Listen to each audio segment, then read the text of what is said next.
परछाई का शिकार। अभी रात के 9 बजे थे।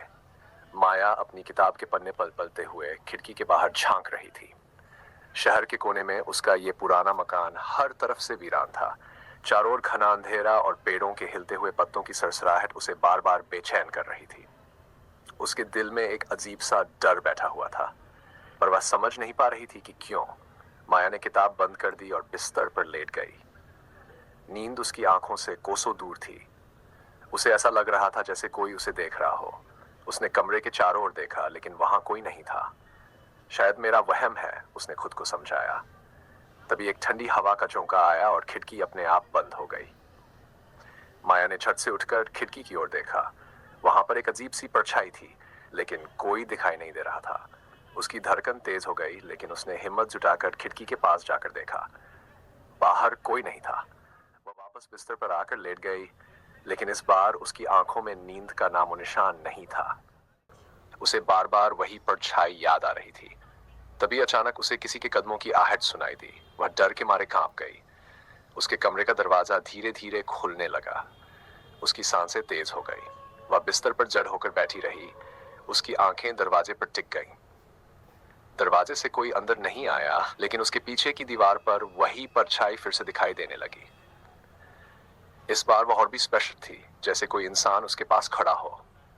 माया ने डरते हुए इधर उधर देखा, पर कमरे में कोई नहीं था। उसकी आंखें भर आई। वह चीखने की कोशिश कर रही थी, लेकिन उसकी आवाज गले में अटक गई। तुम मुझे देख नहीं सकती, पर मैं यहीं हूं। एक धीमी और डरावनी आवाज उसके कानों में गूंजी। माया ने घबराकर अपनी आंखें बंद कर ली। फायर उसकी सांसें तेज हो गई। तुम कौन हो? उसने कांपते हुए पूछा। मैं वही हूं जिसे तुमने बुलाया है। वह आवाज धीरे धीरे और भयानक हो गई। माया को समझ नहीं आ रहा था कि यह सब क्या हो रहा है। उसने कभी किसी को नहीं बुलाया था। वह चीखकर कमरे से बाहर भागना चाहती थी, लेकिन उसके पैरों ने जैसे साथ देना बंद कर दिया था। परछाई धीरे धीरे उसके पास आ रही थी। उसकी ठंडी सांसें माया की गर्दन पर महसूस हो रही थीं। उसने कांपते हुए अपनी आंखें खोली और परछाई को अपने सामने देखा।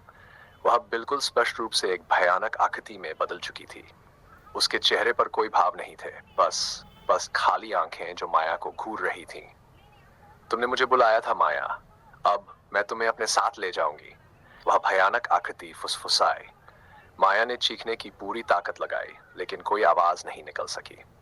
उसकी आंखें भारी हो गई और सब कुछ धीरे धीरे धुंधला होने लगा। आखिरी बार उसकी नजर उस भयानक परछाई पर पड़ी जो उसे अपनी ओर खींच रही थी, और फिर सब कुछ अंधेरे में डूब गया। सुबह होने पर जब घर वालों ने माया को देखा, तो वह अपने बिस्तर पर बेसुध पड़ी थी। उसकी आंखें खुली थीं, लेकिन उनमें कोई जीवन नहीं था। चेहरे पर डर और दर्द का भाव था, जैसे उसने अपनी आखिरी सांस उसी भयानक परछाई के सामने ली हो। लेकिन माया के कमरे की दीवार पर अब भी वह परछाई दिखाई दे रही थी, जो धीरे धीरे गायब हो रही थी।